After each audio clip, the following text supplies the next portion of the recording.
I'm Tony Hall from Navigator Consulting. We're specialist management consultants to the recruitment industry. I'm very pleased that you're going to be joining us to embark upon a fantastic journey with our Recruitment Business Accelerator program. As you probably know by now, this is 22 years of knowledge. I've run recruitment companies before. I've owned a recruitment company. I've consulted to dozens of owners of recruitment companies and done hundreds and hundreds of hours of research about what makes a recruitment company perform at its very highest level. And I've encapsulated all that knowledge into this program whereby we will solve all the critical industry issues. We will look at some of the success factors that are most important for growing a recruitment company, and also many of the pitfalls that can bring recruitment companies unstuck. So welcome to session one, introduction, which is also covering critical success factors. We're going to go through a lot of really important information to set the scene for the next 9 sessions after this. And make sure you've please downloaded the Business Accelerator program worksheet, session 1, and make some notes as you go through. So the notes that you make, most importantly, are going to be around actions that you should be taking. It's the actions that we want to collect, and at the end of each worksheet, you'll see there's an area to insert actions with who you're going to be allocating that action to and what time frame that action should be implemented by. If you've got any questions or problems or ideas, please make contact via our website, and we'll be very happy to help you at any time. Let's get started. Okay, let's look at the recruitment industry. In Australia, we have around 6,000 recruitment firms. Now, this includes a lot of very small one-person recruitment companies right up to the big multinationals. So there's a very wide spectrum of firms, but most recruitment companies will be on the smaller side, and they are specialists, and they operate within a very specific market niche.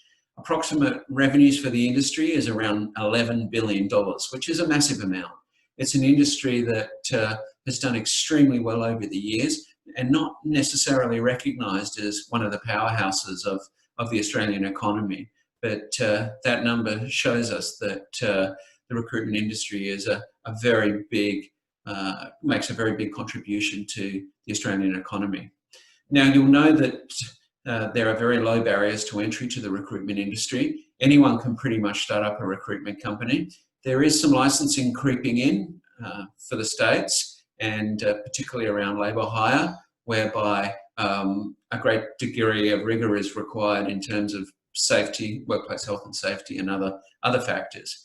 But I always joke that it's more difficult to open a hairdresser salon because you need a license to be a hairdresser. Yet over the years, there's been very little licensing, quality control, and hoops for recruitment companies to jump through to set up business. So low barriers to entry, and as we know, that creates a lot of competition. It also creates fee pressure, and it also means that there are some unscrupulous operators out there that will generally try and break the rules of engagement and do some unethical practices, which gives the industry a bad reputation. But overall, the majority of the industry does the right thing and operates in a quality and professional manner. And one of the things I'm going to be talking about during the program is how to lift the professionalism of the recruitment industry, because we're still one of the very few industries that will work on a contingent basis. We will do work for free, basically, in the hope that an assignment comes off, a placement's made, and then payment is forthcoming. It's one of the very few industries that does that, let alone on a non-exclusive basis. So we're going to be talking about that as one of the success factors later, of course. So there's a very small group of low margin big players, and having worked for one of the big players, I can tell you that margins are pretty low there. Most of the work that the big companies excel at are global preferred supplier agreements and delivering to those global agreements. The big players do have other divisions that compete against the bulk of our industry, which is the SME, small and medium-sized enterprises. But traditionally they're at the lower margin, higher end of the marketplace. and consequently their net profit margins are a lot lower than the small to medium companies that can enjoy very, very strong profit margins. So mostly in the industry, staff are below 5. You'd be surprised to know that most companies in the recruitment industry are quite small, but there seems to be a lot of difficulty growing from the 1 or 2 person recruitment company, then to 5, 6, 7, and then over 10, then over 20, then over 50. And but I'll be talking more about that journey and what works, what's most profitable, and what I believe is the best size of a recruitment company to maximise performance, but also to maximise the enjoyment of managing that recruitment company. Because some of the toughest parts of running a recruitment company are managing staff and dealing with the issues around attraction, retention, and performance of staff. So consultant performance is generally very low, talking about staff, and on average it's around $200,000 in billings per year for the average recruitment consultant, which might seem like a good return if you're paying that person an $80,000 base salary, which is the approximate average around the country. But when you add other costs, seat costs, superannuation, technology costs, throw in rent and training and everything else that goes around that, that's not a particularly great return on investment. If you've got 50 consultants doing that and you're not turning over staff, then maybe that's okay and you'll have a reasonable return.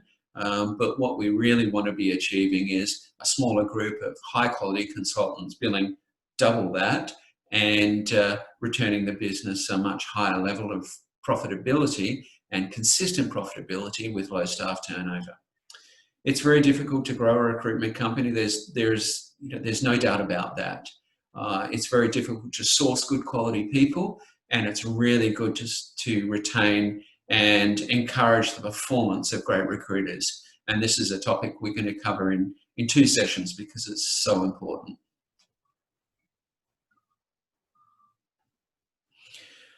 Okay, reasons to start a recruitment company. Now, you probably know, and you're probably in the same boat yourself, that many people just stumble into the recruitment industry. You might have been a candidate that was applying for a job and the recruiter said, hey, how about join us as a recruitment consultant? And that's really how many people start in the industry. It's also, I guess, an industry that doesn't require a specific business degree, which means it opens it up to a whole lot of different people that may not normally have chosen recruitment as a professional because there is not a specific degree required to enter into the industry. And I think training and development is a real gap in our market and something that we really need to be investing in so that people that do join our industry are trained very, very professionally, and so they are successful and they do stay in the industry. I think career progression is another big factor that recruiters start or start a recruitment company. Many of you might have been very successful recruitment consultants and you've left whoever you've been working for to start up on your own.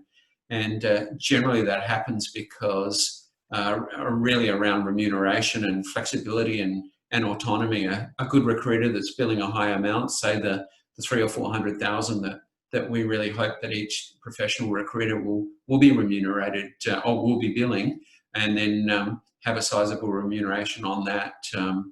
I think, yes, so many recruitment companies are run by ex-recruiters, which creates a little bit of an issue in itself because many great recruiters are good at recruitment, but suddenly they're thrust in to the spotlight of running a business as well and not just recruiting.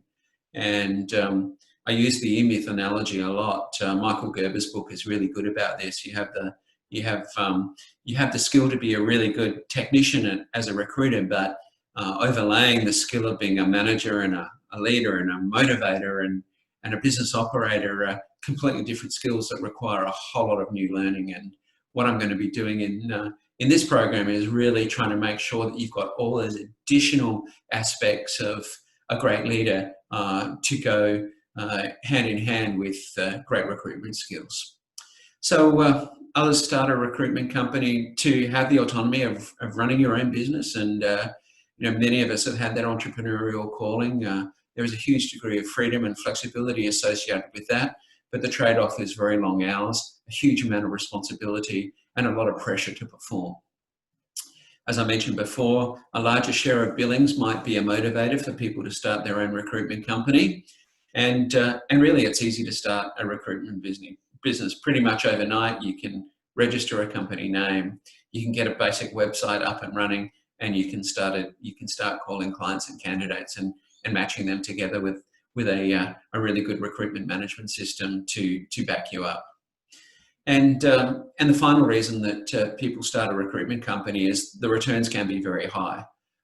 If it's done right, if assignments are exclusive and retained, and consultants are performing at the 300K plus per annum level, whether that's perm, temp, or contract, then the profit margins can be very appealing, and that does attract people into the industry. So if it's done right, a recruitment agency can be a very, very significantly profitable business, and so much higher than many other professions such as legal, accounting, and even management consulting if it's done right.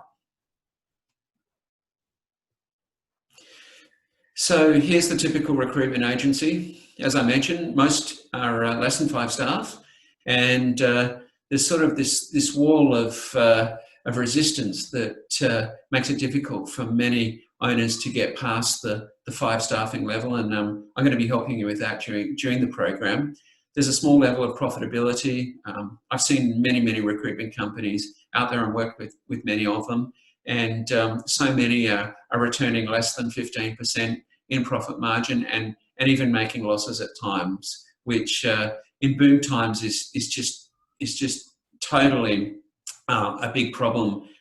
Because in boom times, recruitment companies should be doing extremely well. But even in tough times, it's possible to be highly profitable by working with a smaller group of really good quality clients and candidates, and making sure that every assignment that you're working on results in success, and that will lead to profitability even in tough times. Most recruitment agencies are mostly doing perm recruitment, and obviously, to build business value and recurring revenue streams, then having contract or temp revenue is really important. The two really need to go hand in hand, and it really doesn't take much to get some sort of contract and temp going, because when a client might not have a permanent requirement, it should be second nature for a recruiter to say, hey, how about a temporary or a contractor person in the meantime? You can get to know them better. Yes, it costs a little bit more. You can see how they perform, and then you have the opportunity to take them on permanently later. Very high staff turnover, as I mentioned to you, approaching 50%. It's been like that since I started consulting way back in 1998. It's always been high. And I put this high staff turnover down to a number of factors. And one of them are, the first factor that I'd share with you is that it's really difficult to be successful as a 360 recruitment consultant. You have to be great at sales, marketing, administration, communication, leadership. There's so many attributes that are required to be a big billing recruiter, and it's very difficult to find all of them in one person. That alone is the major reason why so many people come into our industry and they fail, because they don't have all those skills, and it's not fair for us to expect that they have all those skills. So later on, I'm going to be talking about alternative models so that you can look at ways in which you can open up a bigger talent pool to come in and do the more specific parts of the 360-degree recruitment model. Another reason for high staff turnover is that recruiters are very good at selling the benefits of joining a recruitment company, and then when people come in and those benefits aren't forthcoming, they become really jaded and may even leave the industry, or at least they'll stop off in an internal recruitment role on the way out. And jaded agency recruiters in internal recruitment roles can be very difficult to deal with, and because they've had a bad experience, and they've become really skeptical of working with agency recruiters, which is quite understandable in many cases. The other reasons for a high staff turnover are a lack of training in our industry. I really do see a lack of investment in training and development.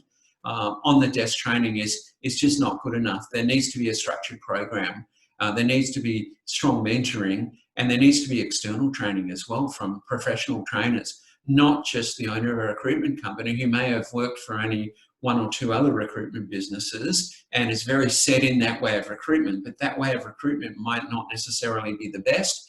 And it's very difficult to train someone properly when you're running a recruitment business, or having your staff doing the training as well, because they're trying to perform in their own role. So I really support external training, structured training programs, and making sure that your new staff particularly have all the tools to be confident in the work that they do. And your existing staff also need to be have additional training and have more training as they go along, because they will fall into bad habits. They will forget some of the small nuances in a very complex recruitment process. And we've mapped out the recruitment process. There's 50 steps. We'll give you access to those 50 steps we've mapped out.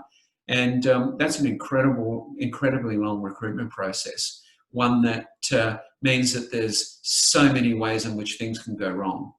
And we want to ensure that quality control is there and success happens. So being such a complex process, it's very difficult for a lot of people to make sure they do all those steps well. And it's made even harder if they're not trained properly to do that. And then the final reason I think that there is a lot of turnover in the industry is leadership. And leadership is a skill that is so important. A great recruiter might not necessarily be a great leader. So a great degree of care needs to occur when a high-performing recruiter is placed in a leadership position, because, again, it goes down to training. Many people are not trained in leadership. There's not a lot of leadership training out there. A lot of people learn from the way they were managed, if you like, in the past, and often they'll use some of those management techniques or leadership techniques, and they'll default to the techniques they didn't like when they were being managed by someone else, and that's not necessarily the right way to approach it as well. So in our last session, we're going to talk about leadership and the importance of good leadership. And if you have people in your business that clearly are great recruiters but not necessarily great leaders, then it's so much more important to focus them on the recruitment side of the business and bring in additional expertise in a leadership role, people that are really good at mentoring, coaching, leading, people that will get out into the marketplace themselves and lead by example and operate very professionally and mentor those in the business as well.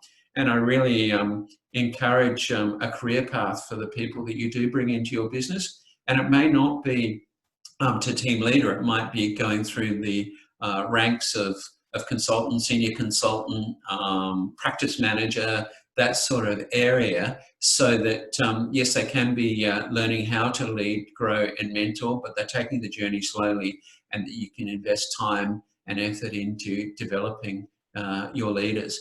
And even yourself, if you're a fantastic recruiter and you really struggle with the day-to-day management of a business and the leadership of staff, I'd say to you straight away, focus on what you're really good at and what you really enjoy. And if you really enjoy recruitment, then you are going to be hugely successful in that role. You'll be able to build more than anyone else in the business because you are more senior and you've got a lot of credibility as a business owner, and you want to free yourself up to be able to do that. And then you just simply find someone else to handle some of that administration, business operations, and even leadership in your business. There's no loss of face if you really want to focus on being a great recruiter by bringing in someone else to lead your business. And I've seen that done extremely successfully in the industry, and really encourage you to have a really good think about what you're best at and what you really want to do in your business. And part of our planning process here is to identify that and have people in the roles that not only are they really good at, but that they enjoy doing. And I think, going back to staff turnover, if people are in roles that they're really good at and they're really enjoying it, they will progress through the ranks and they will stay with your organisation and they'll perform at a very high level. Okay, so what can go wrong in a recruitment company? Well, there's many things that can go wrong, and I've chosen 6 here for you to get a good handle on. First of all, economic downturn. The recruitment industry is a tremendous barometer for the greater economy. When job advertising goes down, you'll see it very quickly, and the performance or the revenue streams in a recruitment company will drop off quite quickly. Economic downturn is a big threat, but I also see it as a big opportunity for recruitment companies.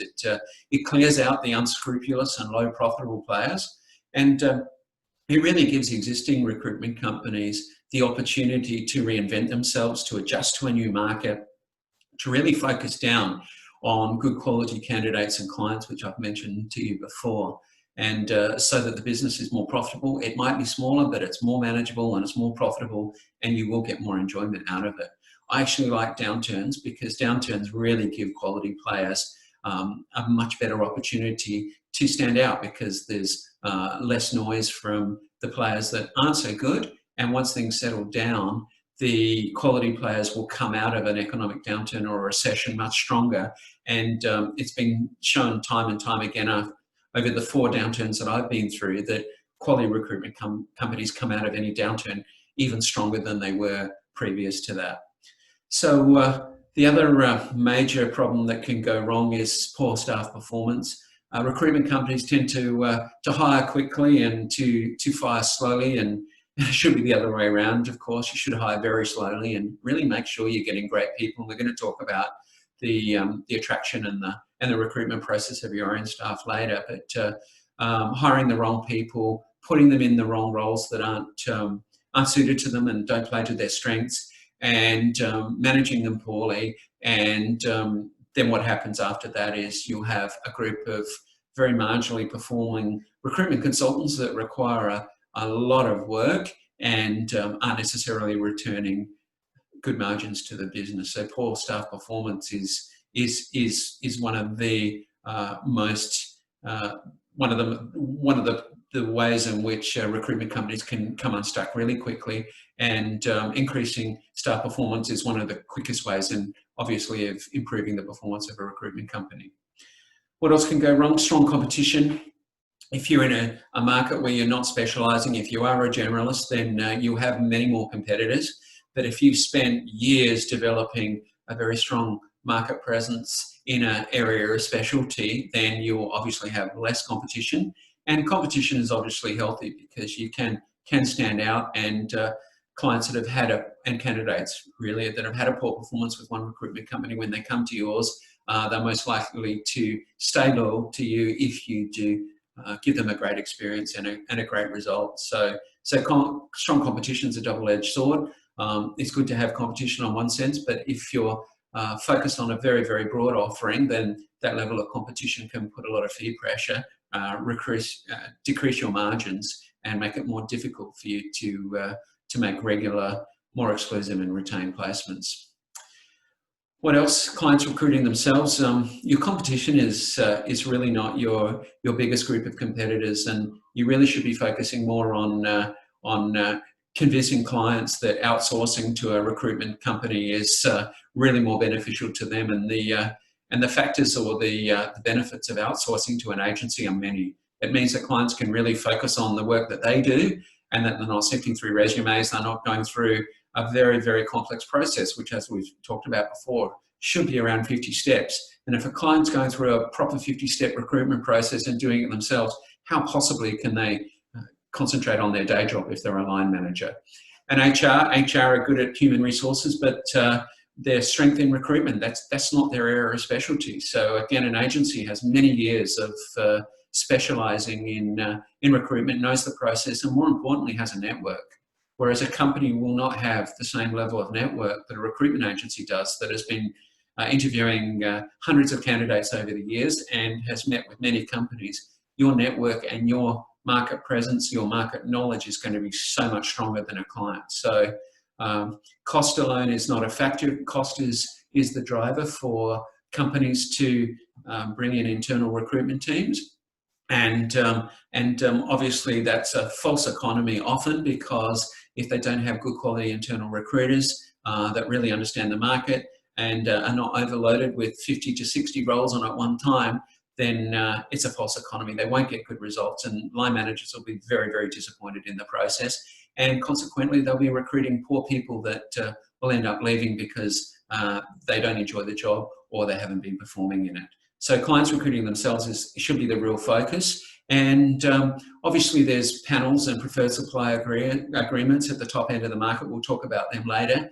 And it's a decision for you to make that if you do want to sign up to those panels that generally are put together, in my experience, purely as a cost saving for the company and not really to have a quality spread of quality agencies, because if you're working against 4 or 5 other agencies at a very low margin and it's on a contingent basis, then the chances of success are very, very low, and often it's just not worth doing it, and you are better off leaving your competitors to do that, and you foster more exclusive relationships with other companies that do understand the benefits of dealing exclusively with a recruitment company. Fee pressure is something else that can go wrong, and when heavy discounting does occur, then it leads to many issues as far as quality controls, because if you are operating in a competitive low fee environment, then it's all about speed, not about quality, and we all know what happens when it's all about getting resumes across as fast as possible. Quality control will drop, and then eventually it will come back to harm you as the candidate doesn't turn out or you don't make placements. And if you're paying your staff to be unsuccessful in making placements, then that's hugely detrimental to the profitability of your business. And once again, that goes back to consultant performance. If your consultants are working on contingent roles in which there's a high possibility they're not getting paid, or they're working at very low fee rates, then you will suffer as a business owner, because you're not going to be covering your overheads, and you're going to have a team of very low margin, low profit consultants working on contingent assignments, which is exactly what you don't want. So fee pressure, I often get told, oh, our market's very competitive, there's low fees, and all that says to me is that the recruitment companies don't have strong relationships with their clients. And if you do have a strong relationship with your client, and you'll know this for the suppliers you deal with, you don't mind paying a little bit extra if you know you're going to get good quality and a good result from that. I say, we'll talk about this in marketing more, but if there's ever a reduction in fees, then something has to give. You cannot do full service 50-step recruitment consulting at a reduced fee if you don't take something out of the process or something out of the offering to clients. And one of the big things that I like to be removing, if a client ever asks me for a discount, is a guarantee period. And a guarantee period, I think, is one of the worst things that can happen to a recruiter, because you have no control once a candidate starts on the job. They're working under someone else, they're working in another environment. You have no control over how they're managed, how they're trained, how they're onboarded. So why should you have to stump up the responsibility for a guarantee if that person doesn't work out for so many reasons? And there's tons of reasons why someone might not work out in your job, and you know them all. And then finally, what else can go wrong? And we've alluded to this throughout this session. Costs, it's really simple. I mean, profit is a function of revenue minus costs. And while it seems mercenary that the profit is the most important part of running a viable, successful and sustainable recruitment company, there is absolutely no doubt that you must ensure that your revenue streams are profitable, that your margins are high, your costs are under control, but most importantly, your two biggest costs are rent and staff. Rent is a fixed cost. You can't do much about that unless you have more flexible working environments, which is the trend now. And you're going to be shrinking down some of your office space to have people working more remotely, out in front of candidates and clients more, less commuting time, less commuting cost, more focused work activities is one of the trends that we're seeing. And that can reduce rent cost. But most importantly, you can't control your cost base as much, but you can control the performance of your people. And again, the themes that you're going to see throughout this program are all about the performance of your people. Consultant performance is the single most important input into building a high-performing, quality and enjoyable recruitment company. All right, and in this program as well, when you go through your worksheet, you'll know that we're looking at the planning process as well. And in the next session, we're going to cover some more business planning. And look, I've been doing business planning for many years. Back at EY, we used to charge $60,000 to do a business plan. and we had some very, very large 2-ring binders. We'd deliver 8 of these big binders on a trolley to our clients after a 3-month assignment, and it would cost them $60,000. And now I've got the business planning process down, funneling it down to one page in which you really can focus on the key drivers, because you're not going to remember all the detail, but you need to go through the detailed process, which is what we will.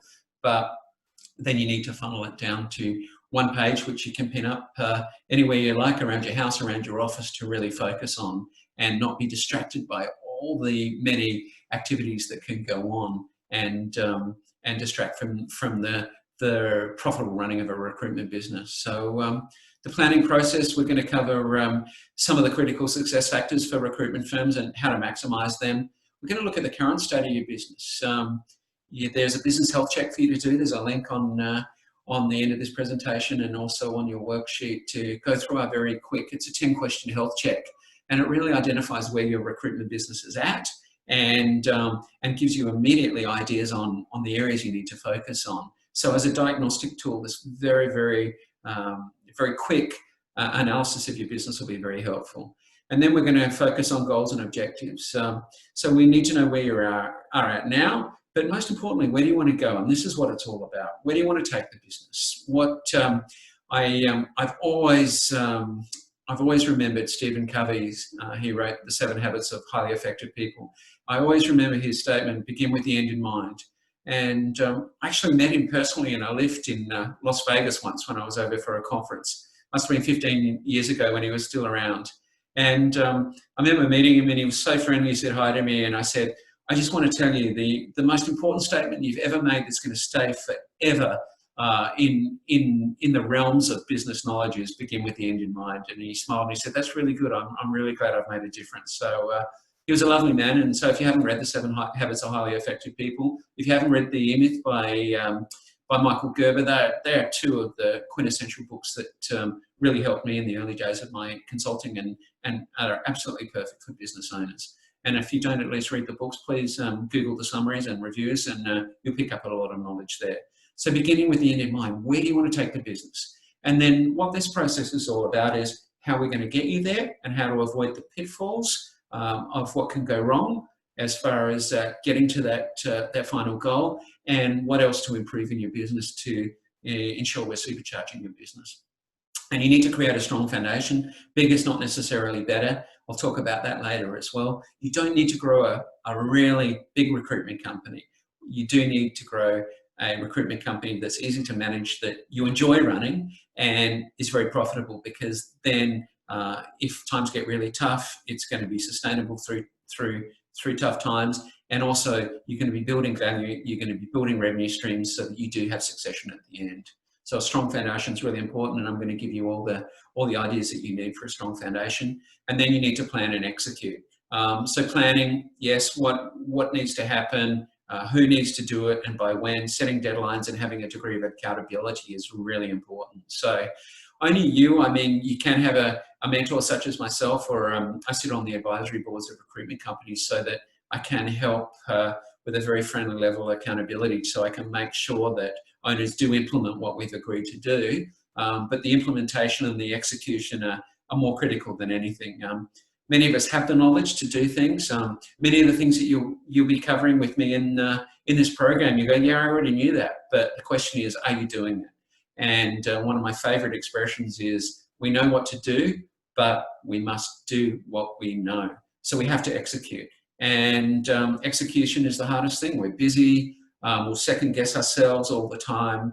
We're distracted, and the squeaky wheel gets the most oil. We'll tend to work on fighting fires and not necessarily work on the business. And that's the other thing that Michael Gerber teaches. We really need to be working on the business and not in the business as much as possible. We need to be freeing up our best senior people to really be in front of clients and candidates so that they can do more, can perform better. And anyone that's performing well and enjoying their role will be staying with you over the long term and go on the journey with you. All right, so we're nearly there as far as this session goes. I want to cover some impediments to growth for you. And straight away, we just talked about planning. If you have poor planning and focus and you don't know where you're going and you're not implementing consistent and constant business improvement, then your business will just be the same way it is. And I've seen so many recruitment companies out there in the journey that I've been on. In the 22 years, I've dipped into the market to manage recruitment companies so that I can really see from the coal faces what's happened. I've challenged myself by recruiting for a full year on top of all the management consulting and board advisory work that I do to see what it's like as a recruiter. And I've got a presentation for you later on that 1 year experience and on how from scratch remotely I built $388,000 while also managing my management consulting practice. Not that I was really good, but I was just simply following the sort of things that I'll be sharing with you throughout this program. So planning, focus, just so important that you know what you need to be focusing your time on and not, as I said before, to be fighting fires constantly. And many recruitment companies I've seen over the 20-odd year journey that I've had is still the same size. They're still doing the same things. And that might be part of the plan, that they're very happy to be recruiters in a small team and that they're highly profitable and they're putting money away in savings and superannuation for retirement. That's a good strategy in itself, so long as it's not because they haven't been innovating, changing and planning to build where they really want to take the practice.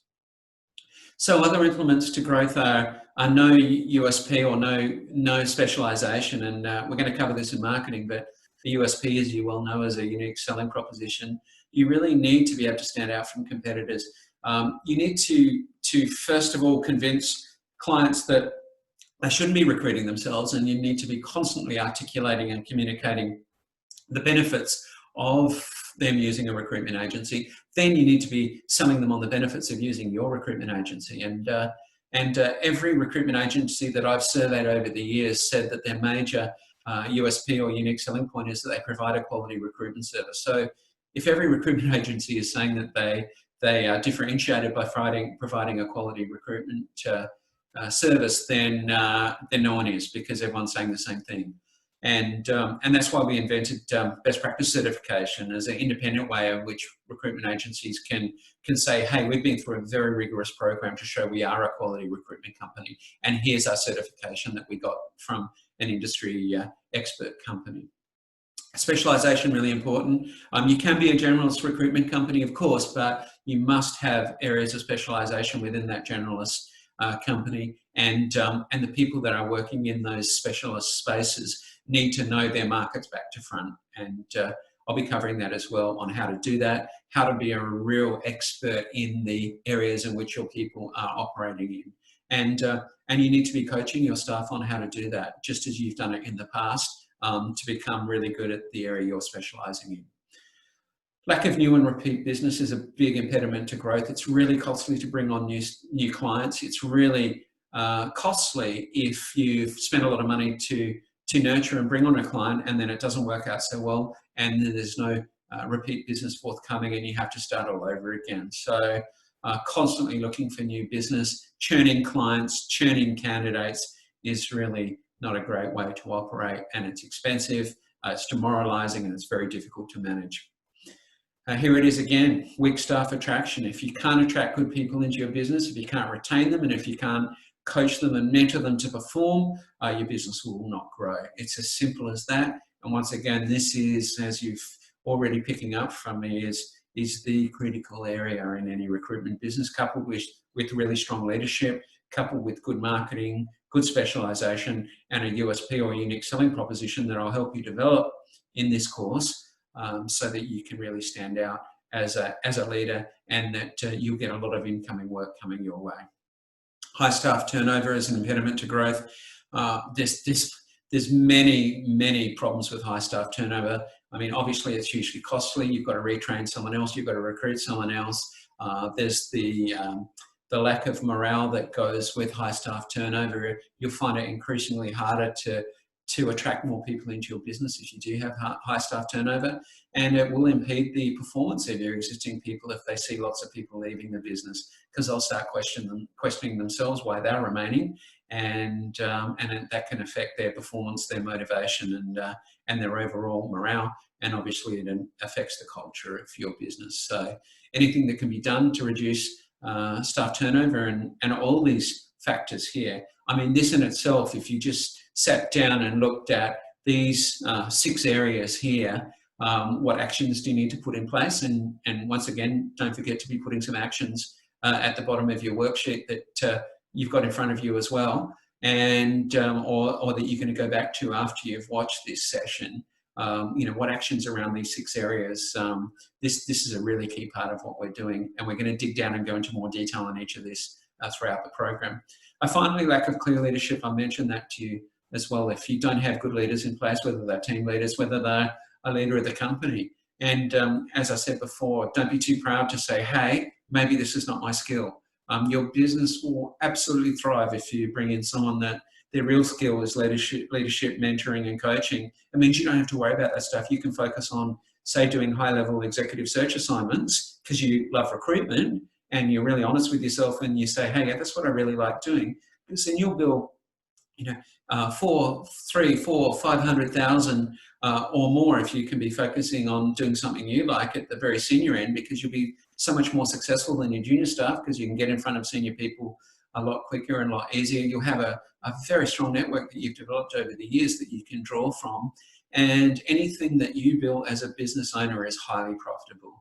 And I encourage all leaders in a recruitment business to do some level of recruitment, to keep their hand in, so that they know what's happening in the marketplace, so they can constantly be refining their recruitment methodology and skill, and also set a good example for the rest of staff. Anything that leaders build to cover their cost is highly profitable, as I said, and your bottom line will be very happy if you have got senior leaders doing some degree of billing and not doing administration. All right, so in summary then, 5 critical success factors, and I do an hour-long presentation on this one, but this is a summary of what we've really talked about. Number 1 critical success factor is strong leadership, which we talked about. Good quality recruitment excellence, and remember there's 50 steps in the recruitment process that all need to be done and nurtured very well in conjunction with a really good quality recruitment management system. Staffing, training and development, just so important.